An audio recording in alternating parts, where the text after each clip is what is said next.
And I remember standing as a lieutenant, and I'm responsible for a few squads of officers that are standing there. And I can hear the crowds yelling out, "You're Brown, you're Brown." And they can see my name, so they're calling my name. They're like, "Morris, Morris, what are you doing over there?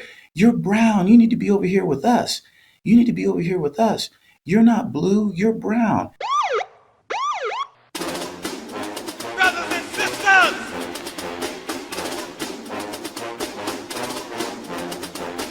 brothers and sisters,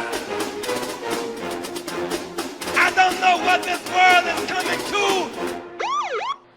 You're listening to the Black and Blue Podcast, a discussion and celebration of the roles of African Americans and other minorities in U.S. law enforcement.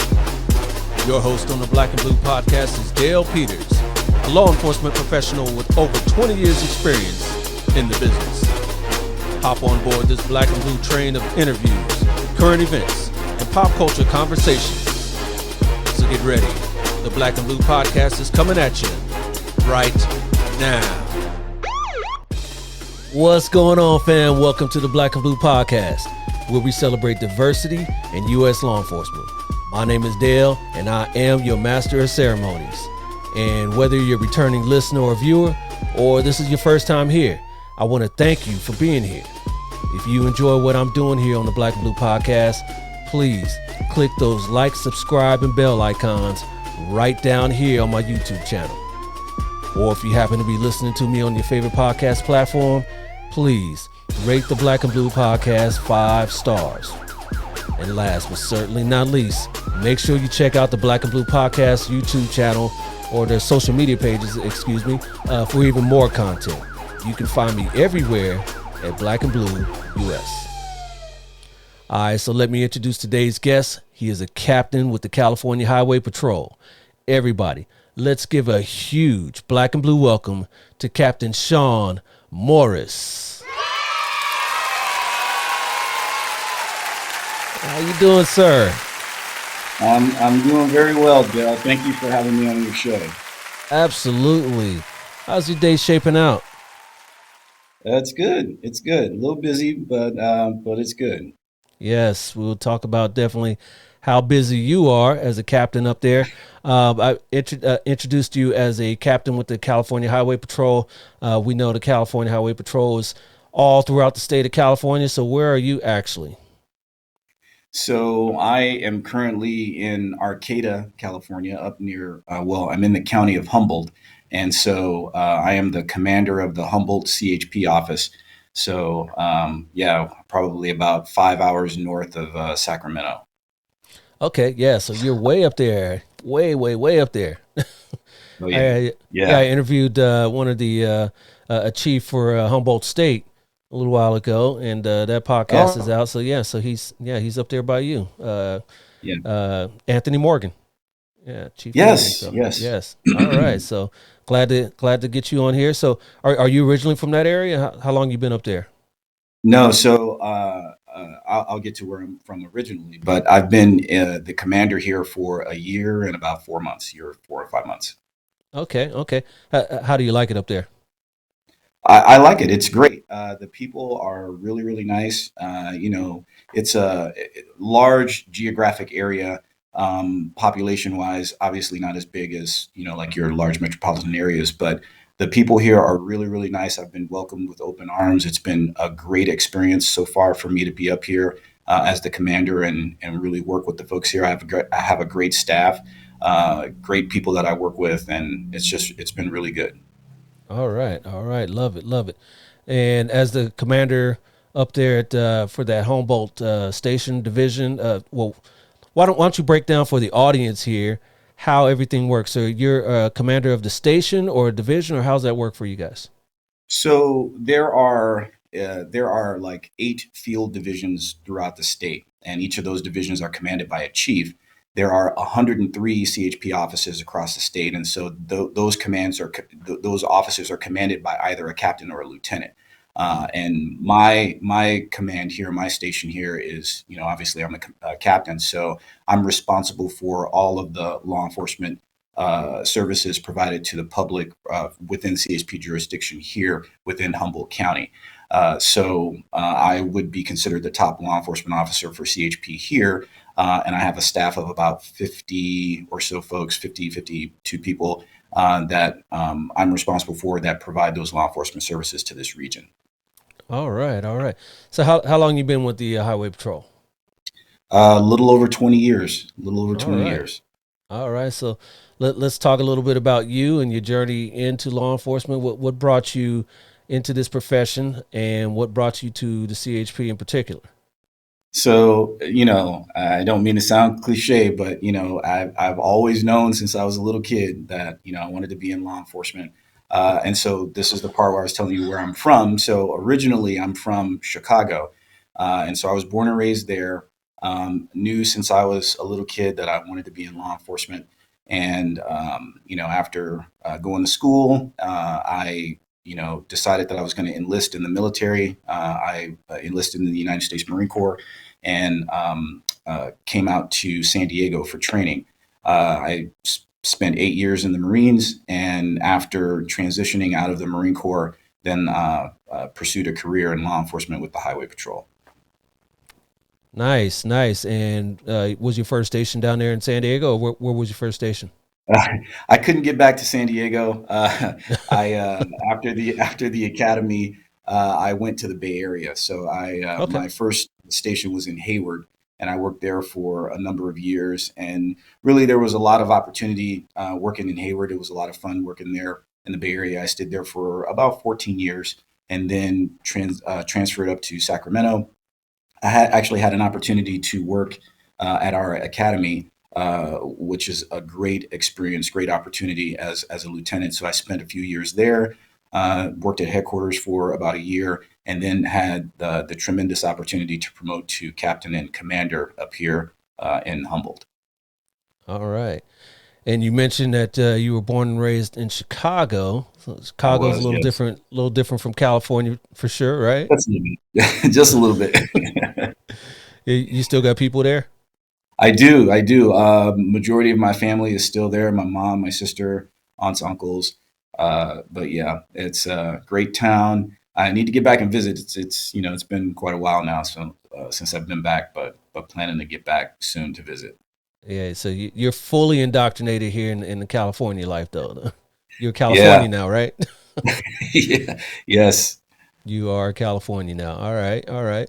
But so growing up in Chicago and being African American, but you said you knew ever since you were young that you wanted to be in law enforcement. How did you know that? I mean, did you have any experiences with any police officers, with any law enforcement growing up? Was anyone in your family in law enforcement? Yeah, so I had a cousin, and he was so much older than I was that we really considered him sort of like an uncle. But he was with the Chicago Police Department for a very long time, and he really had such a positive influence and impact on my life growing up. And I had uncles as well. I had, four of my uncles. They served in the military as well. So that's where I sort of had this, this feeling and this desire to really service oriented sort of life, do military. And then my other cousin who served with the Chicago Police Department.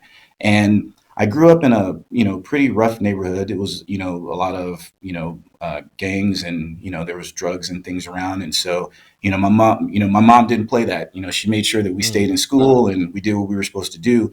But growing up and seeing that, really, I wanted to give back to my community. I wanted to help. I wanted to be in a position or do a type of job or a career where I could help out. And seeing the things that I saw growing up, I saw, my friends and different things. Some of them, they didn't make it, didn't finish school or, kind of got into things that they probably shouldn't have gotten into.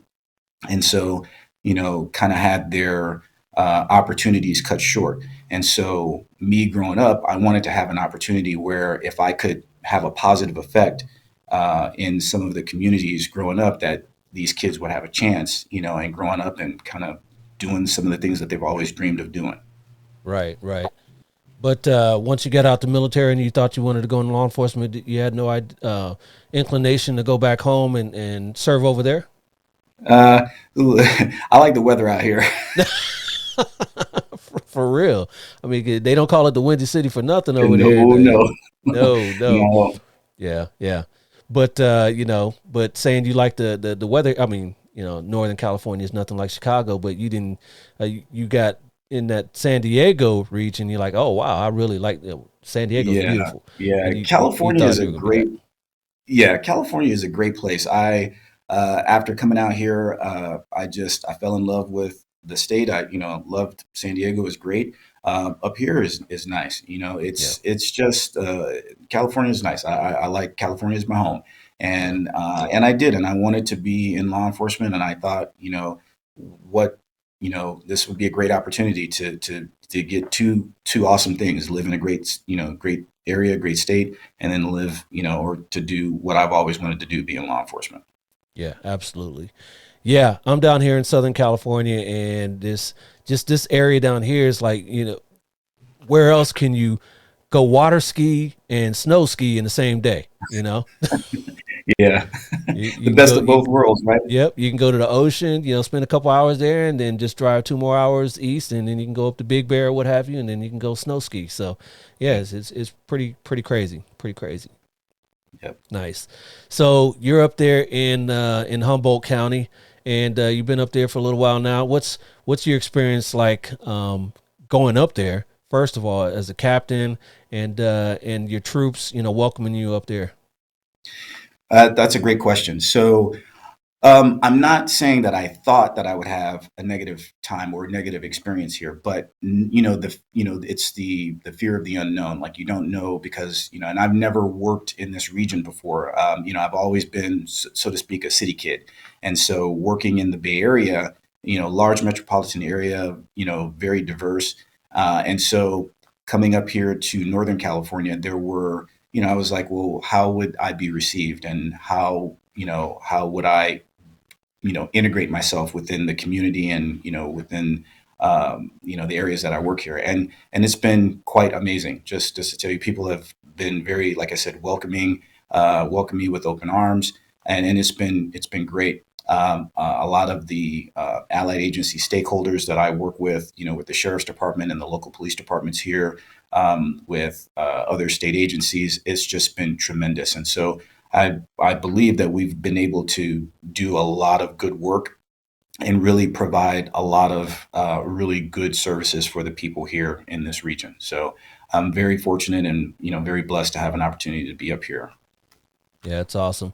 Now, would you say it's really rural? I know you're a city kid. Is it really rural up there, where the agencies really depend on each other because you guys are so scarce and few and far between up there? That is a great question. So I will tell you, you want to talk about rural. So literally right next door to my office, there's a pasture and there's cows there. So the first day that I checked in as Uh, commander, I drove over to the office, and I'm like, wow, I got cows for neighbors. Like, it's and yes, and you're also correct in saying this is a very large geographic area, and so we do rely very heavily on the other allied agencies. So the Humboldt County Sheriff's Department, we have a great working relationship with them, as well as Arcata Police Department and Eureka Police Department. So very oftentimes, any one of those law enforcement officers will be on, say, a traffic stop, and we will provide backup for them. They provide backup for us. If there are any serious calls for service, then routinely we respond, and we help each other out. And so it's a great working relationship, and it's like really like a big family up here. So it's very, very nice in that regard. all right. And let's talk about your agency in particular. I'm sure we all Okay. know. I'm sure you get it all the time. Dun, dun, dun, dun, dun, chips from the TV show from the '70s and all that. Well, hey, first of all, let's talk about. Have you ever been on a motor? Were you ever a motor? Okay, and that is one thing that I did not do. Okay. So when I did, I tried, but just not in the cards. So Yeah, I mean I would say that's a tough it assignment, tough school too. my hats off to all of the motor officers out there. Very tough job, very dangerous job, and just but they do fantastic work, and so it's definitely a lot harder than what it looks like. Those guys are cool riding their motors, and Yep. but yeah, there's a lot of hard work in there. So, but definitely a lot of skill involved for that. You have So, a few in your station? no, not for my station. We do in Reading, across the range over there, the mountain range. In Reading, I know there's a few bikes over there, but not too much here in Northern California. Why is that? Just because of the terrain, or? I think so. The terrain, and we just don't have the volume of traffic as in Okay. like the Bay Area. So, but yeah, but routinely there's snow, there's inclement weather, Yeah. fog, there's all kinds of stuff. So it would make it pretty difficult for motor riders to be up here. Gotcha. So what I was originally getting at before I got into the motor question was about the California Highway Patrol. Tell everybody a little bit about the agency, what you guys' mission is, what you guys actually do, aside from what Well, we saw on the TV show. yeah, so our mission is to provide, obviously our highest level of safety, service, and security to the people of California, and that's primarily through enforcing the traffic laws throughout the state. We patrol over 100,000 miles of roadway throughout the state, and as I said before, we have 8 field divisions across the state to make that happen with 103 area offices. We have approximately 7,000 uniformed members of the department. And our job is to go out and to really reduce the mileage death rate. And so we do that through a variety of different things. We have DUI and drug enforcement, speed enforcement teams. We have air operations and all types of different task forces and things for us to go out and really affect the driving behaviors, those negative driving behaviors that would cause these traffic collisions so that we can keep the public safe. All right. And do you offer investigative services for any reason? We do. We have investigator services units. It's interesting that you brought that up.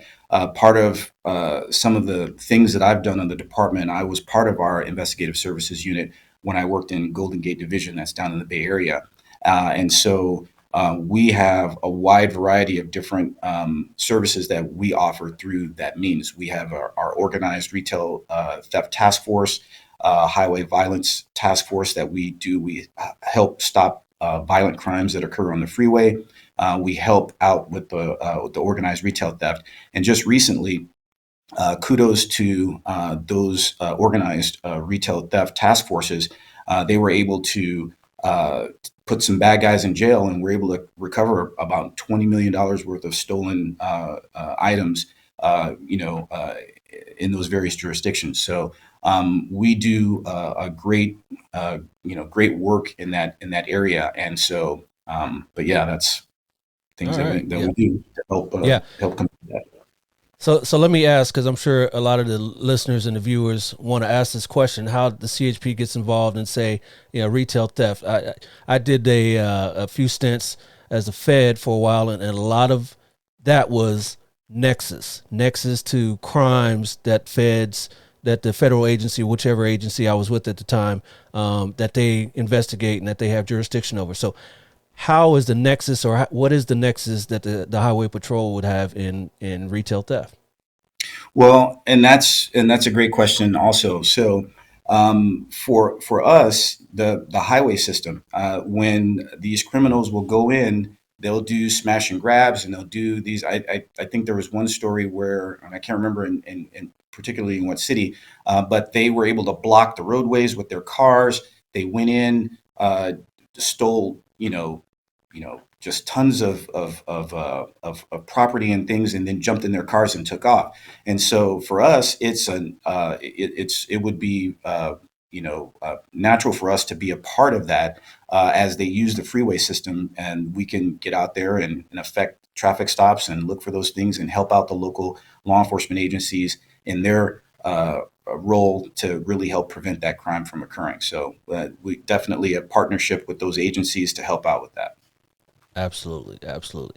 And there's is there still much of highway interdiction as far as narcotics? I was on a task force a while back, and we used a couple CHP canines. I was going to say the slang chippy. Was what we say, chippy canines, and to do a bunch of our stops, and they were awesome. They were amazing. But the way the drug laws in our state now nowadays, you know how it is. Do you guys do much of that still? We do, and we have our canine units that are in all of our field divisions, and they help out the local law enforcement agencies with those types of stops that you mentioned. In my area here in Humboldt County, as you can imagine, we have a drug task force, and one of my officers that's assigned to this area is actually on that task force, and so he actually came in tonight. I had an opportunity to speak with him, and he was just kind of giving me an update on the good work that they're doing. There's a lot of methamphetamines, fentanyl, and all types of bad drugs that are going up the corridor that these guys are working really hard and putting these guys in jail or making good arrests, and taking these drugs off the street. And Yes. as you know, the fentanyl, how the how prolific it is, and how it just really affected the community. So the folks on the drug task force here in Humboldt County are working really hard to ensure that they get that stuff off the streets, and so they're doing a phenomenal job. Phenomenal job. Absolutely. And another thing that's plaguing, at least here in California, I'm sure around the nation, is catalytic converter thefts. Uh, Yeah. How is it up there as far as cat converter thieves, and what are you guys in the CHP working on doing that? So again,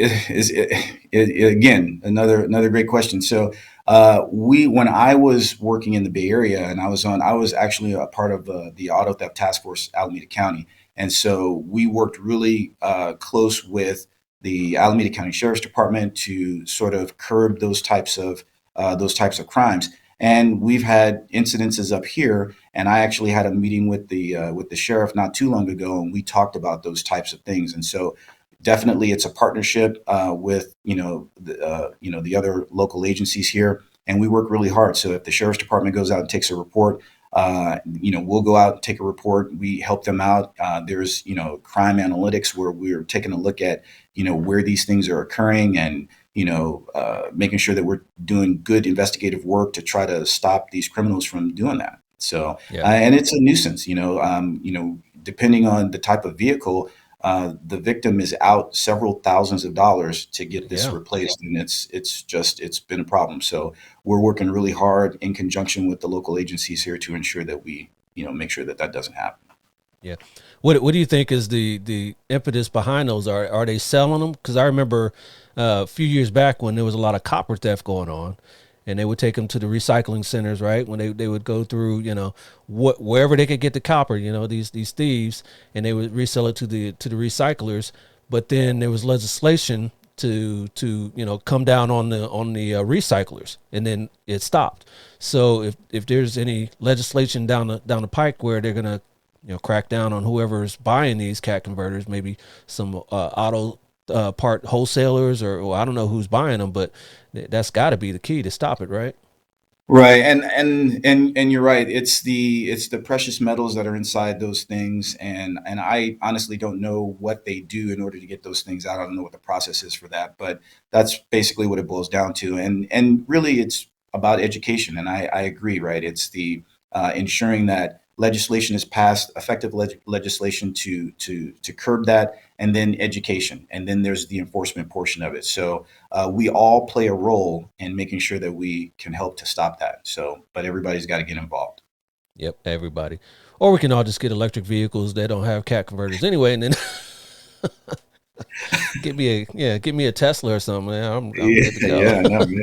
Those are nice cars. Exactly.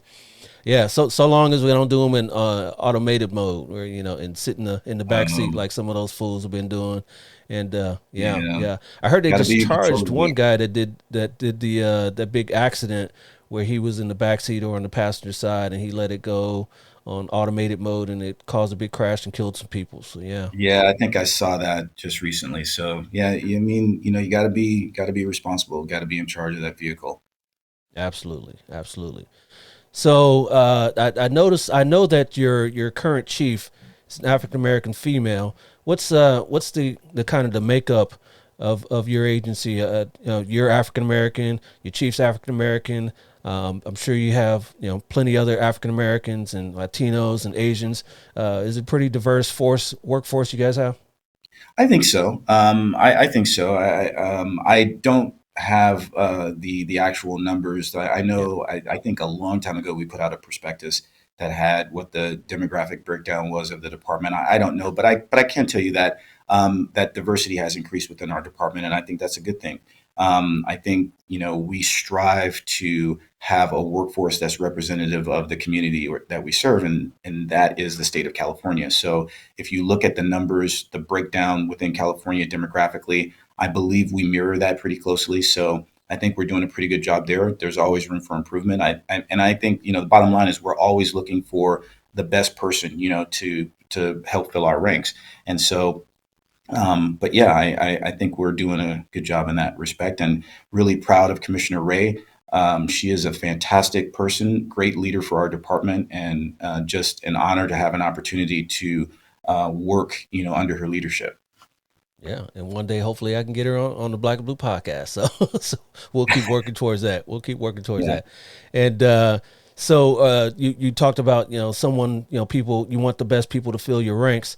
How's you guys' ranks right now? Are you down a lot of bodies? Are you finding it hard to just like every other agency across the nation, hard to fill those ranks? tough time right now. For law enforcement, I think we are not absent, or we're not spared the difficulties in finding qualified folks to fill our ranks. And so and I would tell you that it's a great time. Now is a great time to be in law enforcement. Our academy, I had an opportunity, as I said earlier, to work at our academy as a lieutenant for a few years. And I was able to see that we've had really, really good folks that would come through those doors that really wanted a career in law enforcement, and they worked really hard so that they can attain the rank of officer and get out there and really serve the people of California. And I would say, for anyone that's out there, that if you've ever had a desire that you want to be in law enforcement, that you want to serve your community, that you want to do something bigger, something better, bigger, you had that dream, I would say come over to the Highway Patrol. Go into one of the local offices, talk to the officers there, grab a brochure, take the test, come out. We need really good, qualified individuals to be a part of our organization. And that's how we're going to make it happen.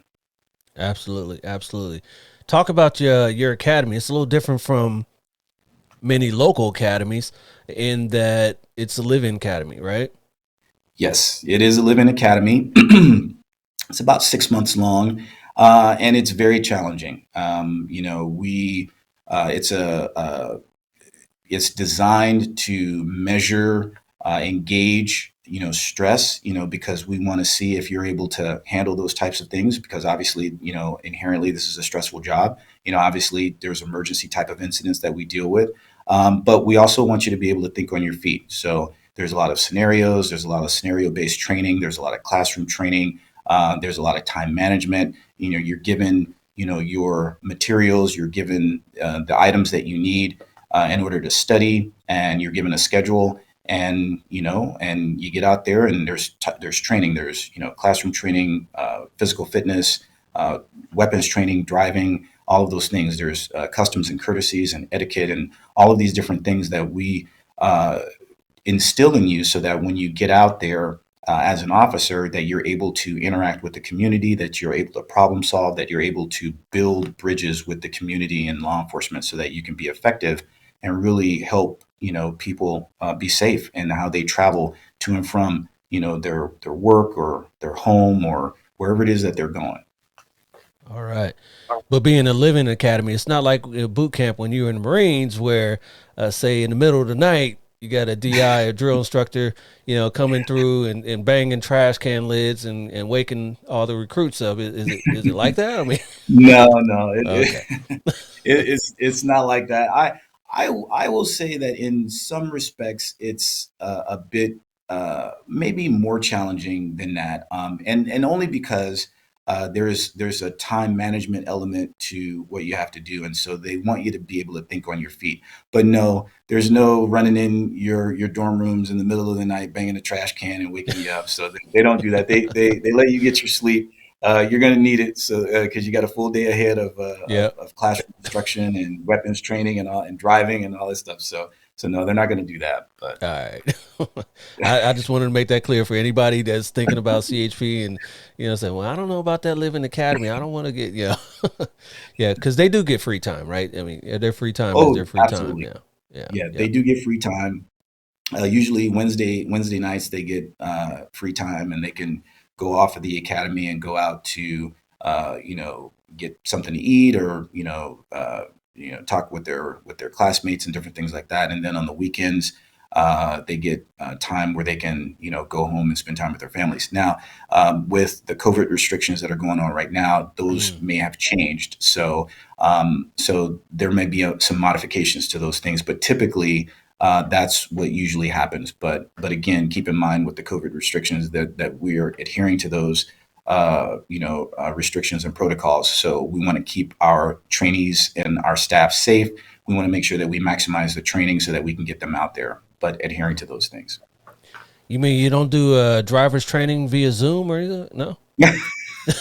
I No Zoom think training, that huh? would be pretty interesting. That would be pretty interesting. Yeah, yeah. Get the VR goggles and hey, that's the way of the future. You know? Yeah. Well, they actually do. I don't know if they still have them, but we did have simulators, driving simulators to help the cadets deal with how to drive in emergency related conditions and for traffic collision type things with the patrol car. So I don't know if they still have them. They were there when I was there as a lieutenant. So maybe they have upgraded that technology, but I do Mhm. know that they had simulators there. All right. Okay. Yeah. See that it can happen. It can It can happen. Yeah, happen. it can happen. All right. So the family, what's the family like for you there, Captain? Well, so I'm a single guy, so Okay. it's a little easy for me being up here. Good So looking single guy. There you go. uh, uh, yeah, well, we'll see what happens. I mean, I can pretty much go, wherever I want, if I'm eligible to transfer. But yeah, for right now, I really like where I am. It's great, great opportunity, like I said, to be here. So it's a lot of fun. What do you like doing when you're not working? So I'm a cyclist. I road cycling, and I used to play basketball. I was a big basketball guy. I played in a lot of different leagues, and when I was in the military, played pretty competitively. But I'm gonna have to hang my basketball shoes up because I'm gonna have to Those start doing things that have a little less impact on the knees. on the knees. Yep. So on the knees, man. So I had to What's your move to position? cycling. I played small forward, two Okay. guard. Yeah, How tall are you? 6'3". Okay. Yeah. It's right around Yeah. that well for us non-professionals, 6'3" is yeah. Yeah. Yeah. For Yep. NBA that's a guard, right? Yeah, NBA, that's you're a point guard, all Yeah. day long. So, and you better You be you, good.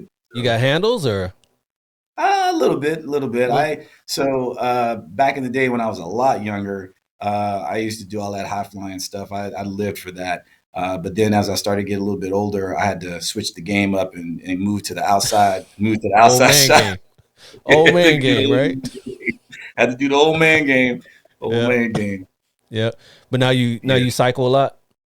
Yeah, I do. I don't get out as frequently as I used to. Being up here is a little challenging to get out, but I still do have a lot of friends in Sacramento, and I actually have some cycling buddies back there that my plan is when I can get a little bit of time off to go back down and get out with those guys and ride again. So, but definitely, I got my trainer in my apartment up here, so I get on that pretty frequently so I can keep myself somewhat in shape. Yeah. Yeah. Yeah. It's not a Peloton. No, well, no, it's a smart trainer. So I have Okay. my one of the other bikes that I used to have, and I put it in there. So it actually there's a there's like an app that I get on, and then it syncs up with my trainer, so it provides resistance. So if you're going up, like a grade or something like that, then it'll actually mimic like the uphill grade and things like that. So it's actually Okay. pretty cool. All right. Yeah. So I got to ask because I talked about earlier about that iconic TV show Chips, and we would always joke, my buddies when we were kids and all that the John and Ponch, we all know John and Ponch, they would be on a boat one week, a CHP boat, Oh yeah. and Oh yeah. CHP dirt bikes one week, and CHP horses one week, and we like, what? What is the CHP? Talk about that. Do you guys have actual, because we're talking about bikes, maybe you guys have a CHP bike team, do you guys have We different actually things like do. that? I Do you? guess true to life chips. We've got bikes. So we've got bike squads in Marin, I believe in San Francisco, Oakland. We've got like a boat unit I know in Golden Gate Division. So I know we have that. Yeah, okay, explain that. Obviously, we have Please aircraft. explain that. Please explain that. So I believe we have two. I have to check the stats. I know one for sure. I know one is in Golden Gate Division, and when I worked there, I was a field lieutenant in Golden Gate Division, and I know the division has a boat. So, and I know they worked pretty frequently. And this was a while back, but they worked pretty frequently with San Francisco Police Department being out on the water. So, if there was anything that happened on or about or near either the Golden Gate Bridge or the Bay Bridge, then they would go out on patrols frequently. So, Okay. not too sure what they're doing now. I've been sort of out of the loop with Golden Gate Division for a while, but I know that we have that. And yes, we have bike squads. At the Capitol. We have a mounted patrol unit or mounted unit at so horses at the Capitol, obviously. So that's for civil disturbance things, and so. But yeah, we have quite uh, a wide variety of different types of things that you can do on this job. All right, absolutely. So ladies and gentlemen out there, if you want to get into different things, the highway patrols got it all. We would assume they had a air division. You ever been up in one of you guys' choppers? I have. It's an amazing experience just to be up there. So it's really really cool. So yeah, I mean, even if folks have a pilot's license and they're are a pilot or they have a desire that they want to do that, you can come and do that for us too. And I also want to mention that in addition to our sworn positions for officers, maybe folks want to be a dispatcher, and we have a need for There you those go. as well. So if folks want to serve in that capacity as well, I would encourage come down and be that vital link, on the communication side. To you'll be that link with the public. You're that first call that they public dials in on 911, and then you can get that information to a police officer, a CHP officer, and we can get out there, dispatch them, so that we can go out and help those folks. Indeed, indeed. And you mentioned, civil disturbance, and at the Capitol in Sacramento, Mhm. taking us back a couple years when we had a bunch of protests going on. How did that affect your agency for one? And then we can talk about George Floyd, how that affected you as an African American male, wearing the badge as well. So, and I was there. So at the time, and this was probably 2020, I believe, so it was a couple of years ago. I was working out of headquarters. I was the administrative assistant to one of the chiefs in our information management division. So to answer your question about how that affects the highway patrol, we are the law enforcement agency, state law enforcement agency. So we're the first ones that are called when we or when we back up the Capitol and do civil disturbance there. So we had special response teams, SRT. I was part of SRT when I was in Golden Gate Division. So and then we also had mobile field forces. So we had thousands of over the course of the duration of those protests, thousands of CHP officers there. Helping to quell the disturbances and to protect the Capitol and the occupants thereof. So yeah, it was quite literally an amazing time just to see the number of folks there exercising their First Amendment rights, and then our responsibility to help ensure that those rights are protected so that people can demonstrate and say, exercise their freedom of speech, but to also make sure that that's being done in an appropriate manner and that no one else's rights were infringed upon and that everything was safe. So quite an amazing time when that occurred. To talk about the other question about as an African American and how that made me feel, and quite honestly, it feels like you're stuck between two worlds. And I was a lieutenant at the time, and I can remember there was probably about a crowd of 1,000 folks, and these are young African Americans, and really there's all different types demographically, different types of folks there, but majority African American. And I remember standing as a lieutenant, and I'm responsible for a few squads of officers that are standing there, and I can hear the crowds yelling out, you're Brown," and they can see my name, so they're calling my name. They're like, Morris, Morris, what are you doing over there? You're Brown. You need to be over here with us. You need to be over here with us. You're not blue. You're brown. And I turn around and I'm looking at the officers that are all standing on line, and I am looking at the crowd, and it was, and they were peaceful, so there was no issue with officer safety. But as some of the groups came over toward the fence line, I walked over to him and I just had a conversation with him, and I said, "Don't you want me on this side? Don't you want me as an African American and as a manager in the CHP or in law enforcement in general? I have What better opportunity do you have than me to be able to relate to the folks that I work with about your struggles? You say that your struggle is that you're not understood as a black person, that that law enforcement officers don't understand the struggles that you deal with as a young black man or as a young black person in this society. And me as an African American, and having been where you were and having dealt with some of those things, and having been where I lived, right? What better person than me, right, to be able to explain and talk to and help the law enforcement officers understand what you deal with on a daily basis. And so after having that conversation with them, it was almost like a light just turned on, and they really had nothing else to say. And it just really diffused the situation.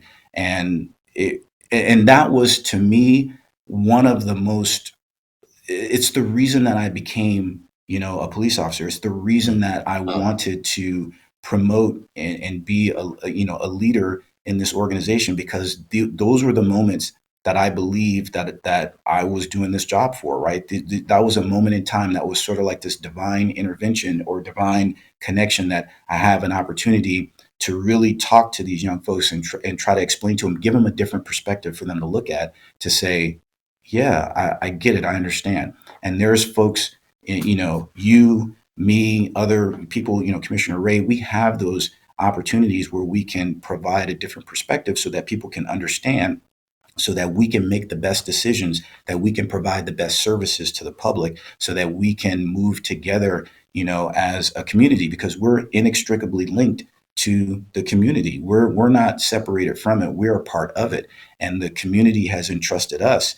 They've given us that responsibility and that honor to be guardians of the community. They've given us a badge so that we can do that. And so we have an extreme responsibility to help people understand. And when we have a diverse workforce, then we can make better decisions as law enforcement, and we can better serve the public. Absolutely. That's well said. Couldn't have said it better myself. Couldn't have said it better myself. So what's next for Captain Morris in the next 5 years? Let's say what's the future hold for you? I think I'm enjoying what I'm doing. Like I said, it's been quite a great experience, great ride for me these last 20 years. I mean, I have a few more years that I can work.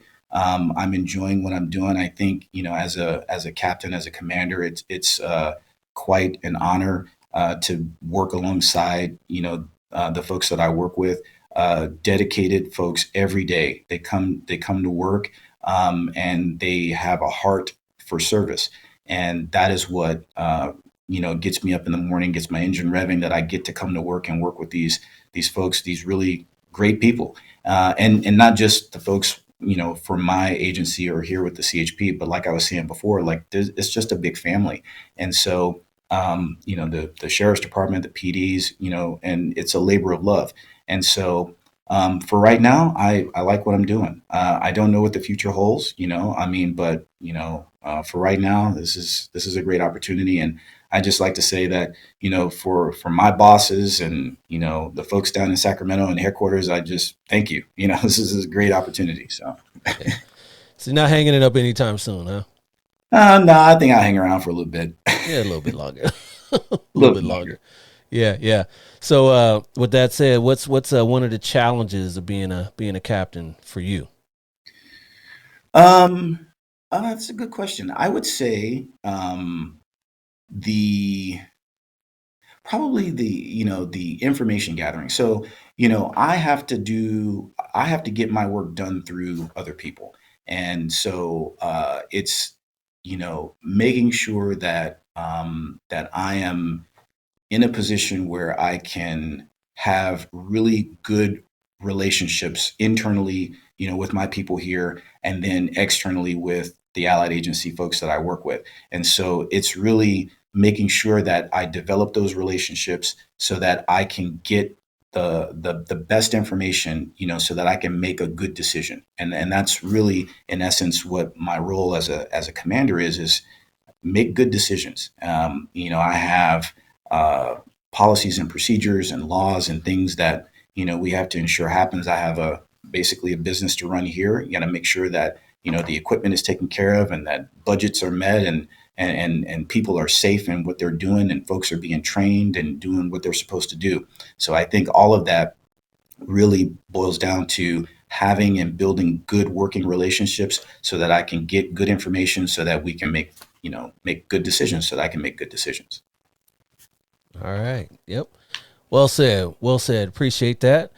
All right, Chief. I appreciate you coming on the Black and Blue podcast and giving us all that knowledge about the CHP and make me want. If I was 20 years younger, I would. Come on over. Come on over. Come on no. I'm almost ready to pull the cord here. I'm going to do this full time. Yeah, I'm about ready to end it. Nice. So. Yeah, but you are not done yet. Like I told you before, we got a little trivia here for you. Trivia, so right, so let's let's get on it. We'll see how good. Yes, yeah, you good. I got a game for you, and this is called Black or Blue, Black or Blue, Black or Blue, Black or Blue, Black or Blue, Black or Blue. Come on. All right, so this game's called Black and Blue, and your category today, Captain, is perfectly stated, and that means state law enforcement agencies. So you are in here in California, you are called the Highway Patrol. Years ago, I'm sure there used to be a state police here in California, right? California State Police, but now they merged with you guys. So now you are the primary agency in California, but that's not the case everywhere. So I'm going to give you a state and you tell me, do they call their primary agency a highway patrol or state police? Oh, okay. Highway Patrol or state police. All right. Okay. All right. So you should be able to get that. I'm sure you've come in contact or conferences or something over the years. So I'm scared, man. I'm nervous. All right, here we go. Here's your first. Here's your first one here. How about Ohio? Are they called Ohio Highway Patrol or Ohio State Police? I'm gonna say Ohio. I'm gonna say Highway Patrol. That is correct. They are the Highway Patrol, and that's actually pretty cool logo there with the tire as an O. And wheels. Yeah, that's pretty dope. So, all right, you got your first one right. How about New York? New York has a lot of different state agencies, but I'm going to go with the New York State Police. Yep, got that one right. They are the New York State Police. All right. Here's your next one here. How about Illinois? Illinois State Police. You should know that, right? Yes, it is the Illinois State Police.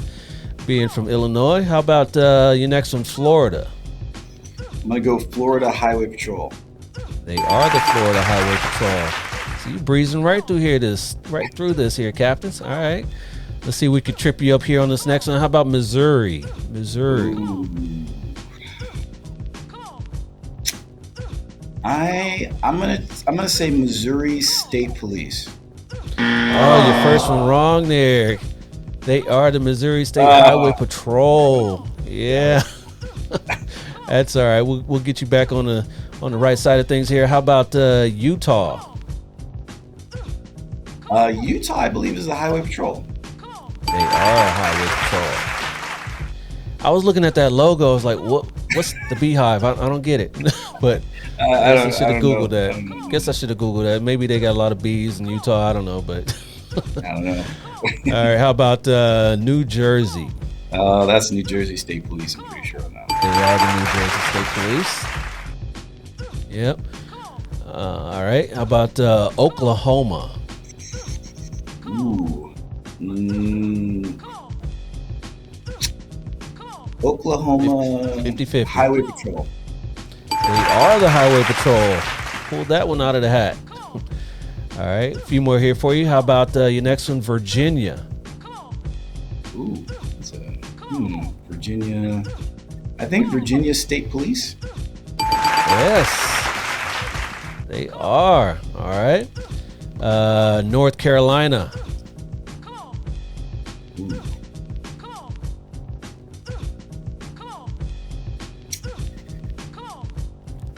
Come on, Cap. North Carolina State Police. Oh, that was another one you got wrong there. They are the Highway Patrol. And your last one, Wyoming. Ooh, I think they're Highway Patrol. They are Highway Patrol. All right. Yeah, you got more right than you get wrong, so we're gonna call you the winner.